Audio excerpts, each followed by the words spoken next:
بسم اللہ الرحمن الرحیم۔ الحمدللہ، آج ہماری تلاوت کا آغاز 21ویں پارے سے ہوا، جس کے آغاز میں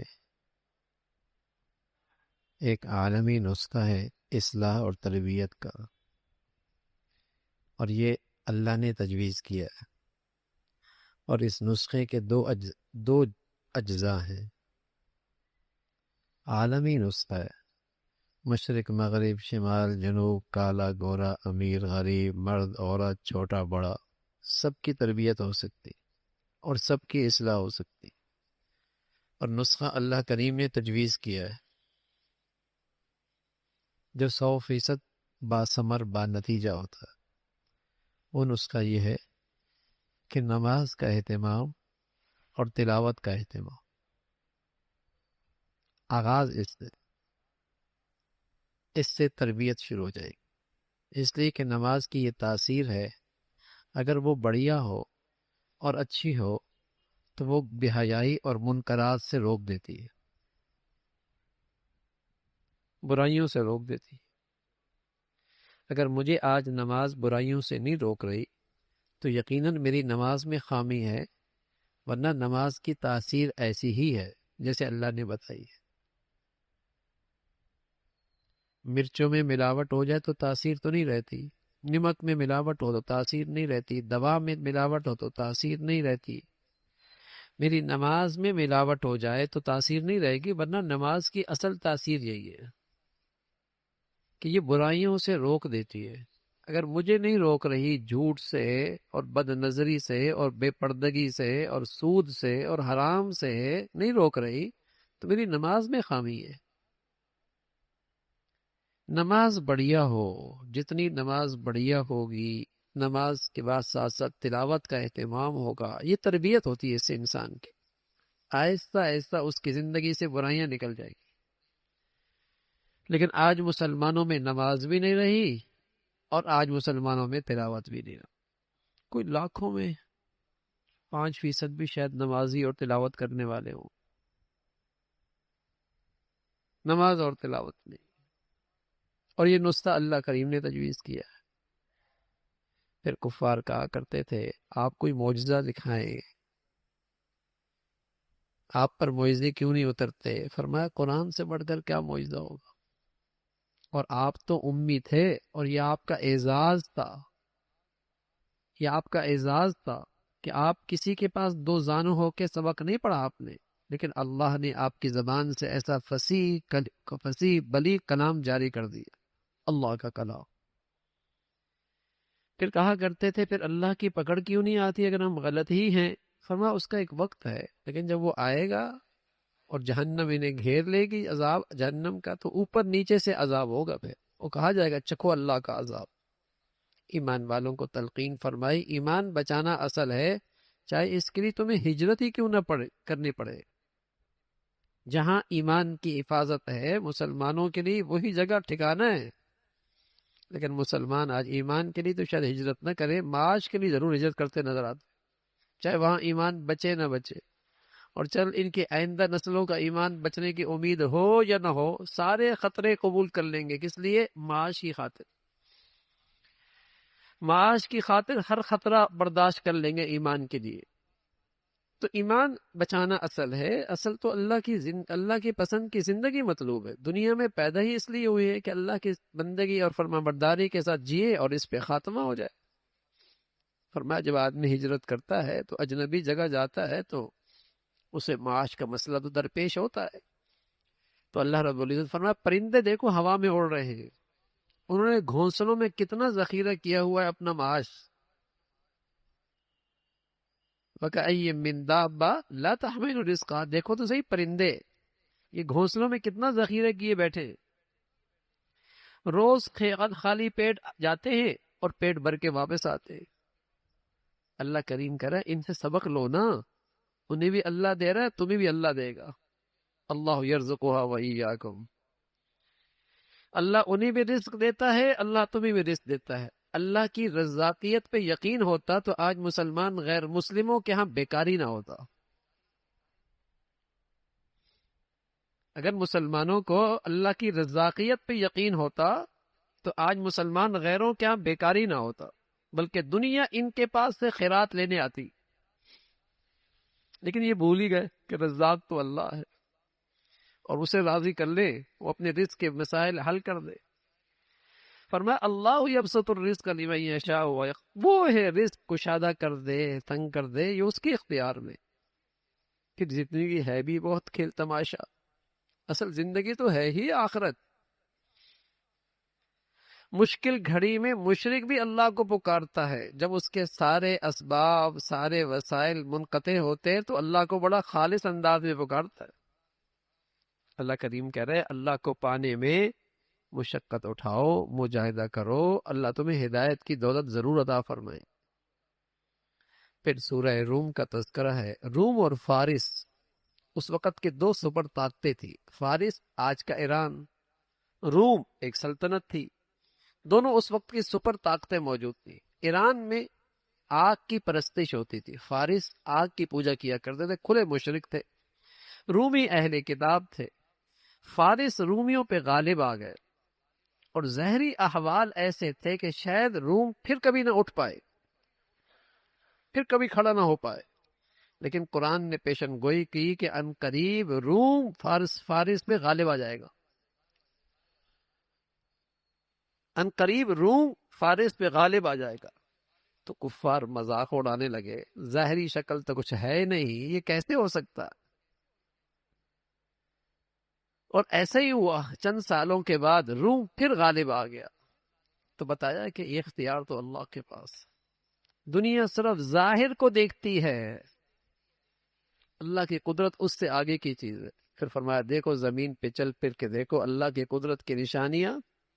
ہر چیز اللہ کی حمد و ثنا کرتی ہے اور اس کی محتاج ہے. وہی تو ہے مردوں سے زندہ پیدا کرنے والا، زندوں سے مردہ پیدا کرنے والا. یہ اسی کی طاقت، اس کی قدرت کی نشانیاں نہیں دیکھتے؟ مٹی سے تمہیں پیدا کیا ہے، تمہارا جوڑا بنایا ہے.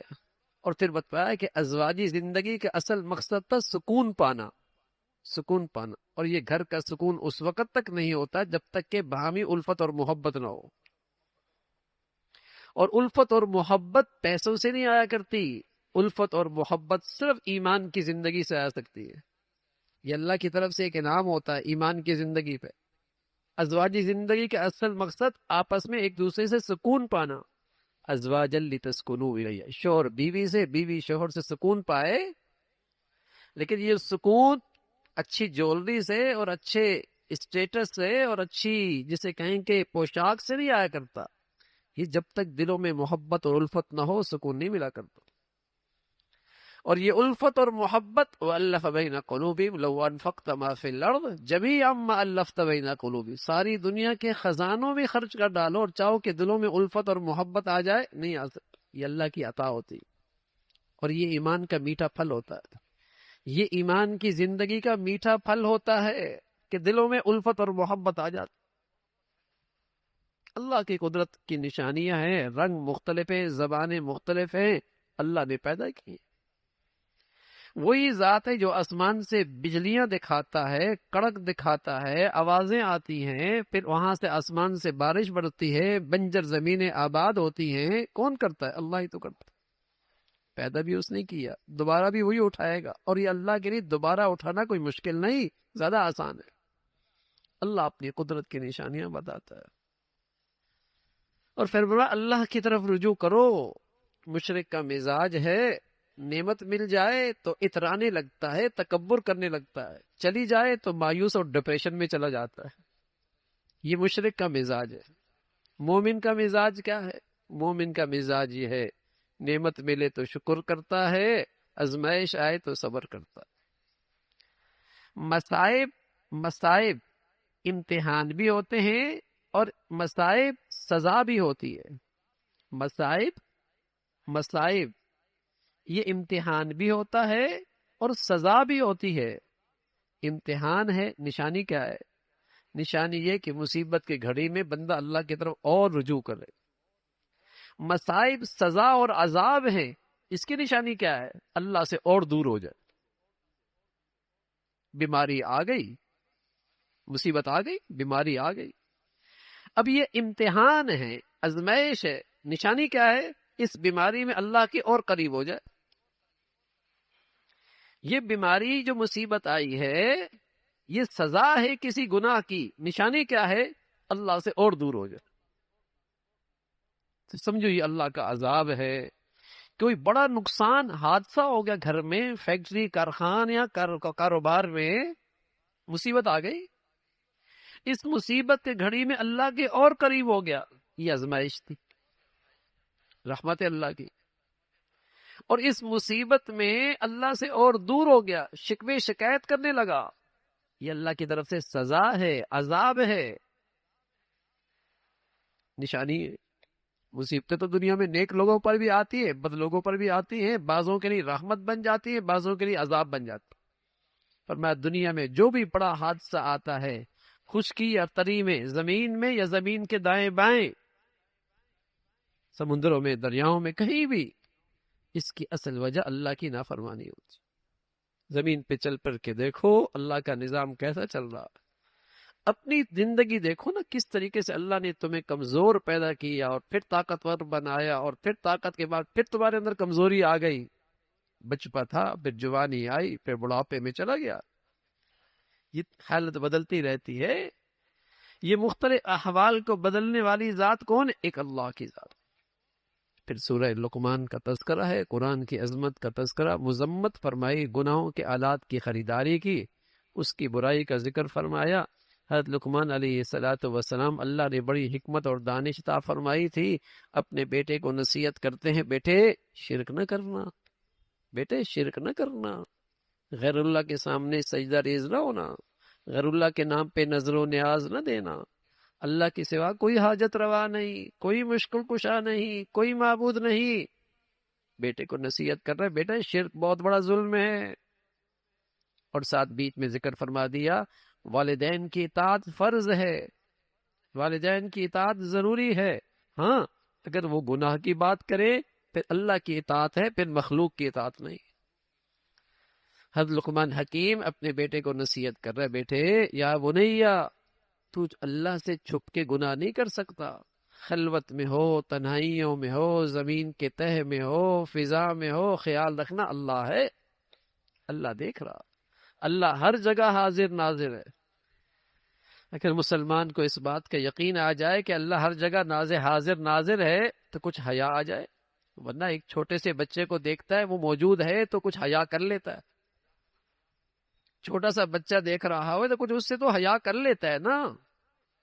اللہ کے حاضر ہونے کا یقین ختم ہو گیا، سب کچھ کرتا ہے، بے حیا جو ہو گیا، بے حیا ہو گیا ہے، اس کے اندر سے حیا ہی نکل گئی۔ بچے کا لحاظ ہے، اللہ کا لحاظ نہیں۔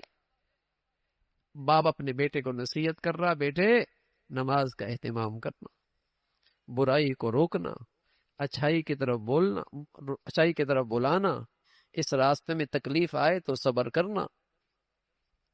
کیا شاندار تربیت ہے ایک باپ کی۔ اللہ کو یہ تربیت باپ کی بیٹی کی پسند آئی، تبھی تو قرآن میں ذکر ہے کہ ایسے اپنے بچوں کی تربیت کرتے ہیں، ان کا عقیدہ ٹھیک کرتے ہیں، ان کے عقائد ٹھیک کرتے ہیں، ان کی عبادت ٹھیک کرتے ہیں، ان کے اعمال ٹھیک کرتے ہیں۔ آگے تلقین فرمائی ان کے اخلاق ٹھیک کرتے، بیٹے تکبر نہ کرنا، بیٹے تکبر نہ کرنا۔ ان کی معاشرت ٹھیک کرتے ہیں، بیٹے چیخنا چلانا نہیں، اس لیے کہ سب سے زیادہ چیخنے چلانے کی آواز جو گندی ہے وہ گدھے کی ہوتی ہے، اس کی آواز ہوتی ہے۔ عاجزی کی آواز میں عاجزی، انکساری، تکبر نہیں، چلانا نہیں، چیخنا نہیں، اس کا تذکرہ فرما۔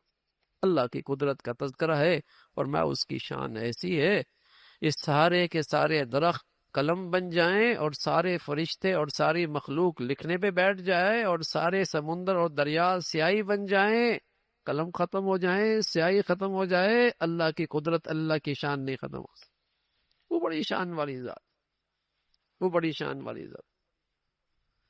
ساری مخلوق کو پیدا کرنا اس کے لیے ایسا ہی ہے جیسے ایک جان کو پیدا کرنا، وہ تو قدرت والی ذات، اسی کا نظام چلتا ہے، اور 5 چیزوں کا علم سوائے اللہ کے اور کوئی نہیں جانتا۔ امام مالک رحمۃ اللہ علیہ اللہ کے بہت پیارے تھے اور اپنے نبی کے سچے عاشق تھے، مدینہ میں رہتے تھے۔ تو ایک دن اللہ کے نبی خواب میں آئے اور خواب میں آپ سے پوچھنے لگے امام مالک کہ اللہ کے نبی، میں عمرہ کرنے جانا چاہتا ہوں، لیکن میری تمنا یہ کہ موت مدینہ میں آئے، اس اندیشے سے مدینہ سے باہر نہیں نکلتا کہیں موت باہر نہ آ جائے، تو مجھے بتا دیے میری عمر کے دن کتنے باقی ہیں تاکہ عمرہ کر کے واپس آ جاؤں۔ تو اللہ کے نبی صلی اللہ علیہ وسلم نے خواب میں یوں اشارہ کر دیا، یوں 5۔ اب آنکھ کھلی تو پریشان ہو گئے کہ 5 سال باقی ہیں، 5 مہینے باقی ہیں، 5 ہفتے باقی ہیں، 5 دن باقی ہیں، 5 گھنٹے کیا باقی ہے؟ خواب کی تعبیر کے ماہر تھے امام سیرین رحمۃ اللہ علیہ، اپنے خادم کو بھیجا جاؤ خواب کی تعبیر لے گئے لیکن نام نہ بتانا، اس لیے کہ خواب بہت بڑھیا تھی، کہ میرا نام نہیں بتانا۔ وہ اپنی اچھائیاں ایسے چھپاتے تھے جیسے ہم اپنی برائیاں چھپاتے، نام نہ بتانا میرا۔ خادم پہنچا، کہا کہاں سے آئے ہو؟ کہا مدینہ سے۔ کہا خواب کیا ہے؟ خواب بتائیے۔ کہا مدینہ کس کو آئی ہے؟ کہا بتانے سے منع کیا۔ کہا مدینہ میں آئے ہو تو مدینہ میں امام مالک سے بڑا کوئی عالم نہیں، خواب انہی کی لگتی ہے۔ سبحان۔ خادم واپس آیا، فرمایا بھائی ان کو تو نام پہلے سے پتہ لگ گیا۔ تعبیر پوچھی، تعبیر بتائی کہ اللہ کے نبی نے اشارہ کیا اس آیت کی طرف کہ ان 5 چیزوں کا علم سوائے اللہ کے اور کوئی نہیں جانتا۔ قیامت کب آئے گی، کتنی بارش ہوگی، ماں کے پیٹ میں بچہ ہے تو کیوں ہے، بچی ہے تو کیوں ہے، اللہ ہی جانتا۔ تم کل کیا کرو گے، اللہ کو ناراض کرو گے یا راضی کرو گے؟ تمہاری موت کہاں آئے گی، دفتر میں آئے گی، بازار میں آئے گی، گھر میں آئے گی؟ موت کہاں آئے گی اللہ ہی جانتا۔ ان 5 چیزوں کا علم سوائے اللہ کے اور کوئی نہیں جانتا۔ پھر سورہ سجدہ کا تذکرہ ہے، اللہ کے کلام کی عظمت، تذکرہ اللہ کی بڑائی، اللہ کی تعریف۔ پھر انسان، جب آدمی حسرت کرے گا، جب آنکھوں کھلیں گی، مرنے کے بعد کی آنکھیں کھلیں گی تو کہے گا ایک کاش کہ اللہ واپس دے دے، نیک بن جاؤں گا۔ اب یقین آ گیا ہے، اب آگے اپنی آنکھوں سے دیکھ لیا، لیکن وہاں حسرت نیلی حسرت رہ جائے گی۔ دنیا میں اللہ کے نیک بندے راتوں کو اللہ کی عبادت کرتے ہیں، ان کے پہلو بستروں سے الگ ہوتے ہیں، اللہ کے راستے میں خرچ کرتے ہیں، اللہ نے ان کے لیے جنت کے بالا خانے تیار کر رکھے ہیں، اس کا تذکرہ ہے۔ پھر سورہ احزاب ہے، احزاب غزوہ خندق بھی کہتے ہیں، غزوہ خندق۔ 10 سے 15 ہزار کے قریب مشرکین آئے حملہ کرنے کے لیے مدینہ منورہ، سارے قبائل اکٹھے، اور مدینہ کے بہت سارے یہودی، بنو قریظہ، بنو نذیر، یہ قبائل بھی ان کے ساتھ مل گئے مدینہ پہ حملہ کرنے کے لیے۔ حضور علیہ الصلوۃ والسلام نے جنگی تدبیر کی، اور جنگی کامیاب تدبیریں 3 چیز ہوتی ہیں۔ ایک چیز ہوتی ہے آپس میں مشورہ، دوسری چیز ہوتی ہے جتنے وسائل ہیں ان کو میدان میں لے آئے، اور تیسری چیز ہوتی ہے اللہ کی ذات پہ بھروسہ۔ تیسری چیز ہوتی ہے اللہ کی ذات پہ بھروسہ۔ تو مسلمانوں کو تلقین فرمائی اللہ سے ڈرو، کفار اور منافقین کی بات نہ مانو، ان کی اطاعت نہ کرو، اللہ پہ بھروسہ کرو۔ اور یہ تو تمہارے اندر بری روایت ہے کہ دل 2 ہیں، ایک میں اللہ ایک میں غیر اللہ، فرمایا دل ایک ہی ہوتا ہے سینے میں۔ پھر زمانہ جاہلیت میں ایک بری رسم تھی کہ اگر کوئی اپنی بیوی سے کہتا کہ تم میری ماں کی پشت کی طرح ہیں تو وہ ہمیشہ کے لیے حرام ہو جاتی تھی۔ فرمایا حرام نہیں ہوتی، کفارہ دے دے گا، حلال ہو جائے گی۔ اور پھر فرمایا منہ بولا بیٹا حقیقی بیٹا نہیں ہوتا، اس کو اپنے حقیقی بیٹے کی طرف ہی منسوب کرنا چاہیے۔ حضور علیہ الصلوۃ والسلام کا منہ بیٹا تھا زید بن حارث، لوگ کہتے تھے زید بن محمد صلی اللہ علیہ وسلم، آپ علیہ الصلوۃ والسلام کا بیٹا۔ فرمایا یہ منہ بولا بیٹا ہے، یہ اس کو اپنے اصلی باپ کی طرف بھی منسوب کرو۔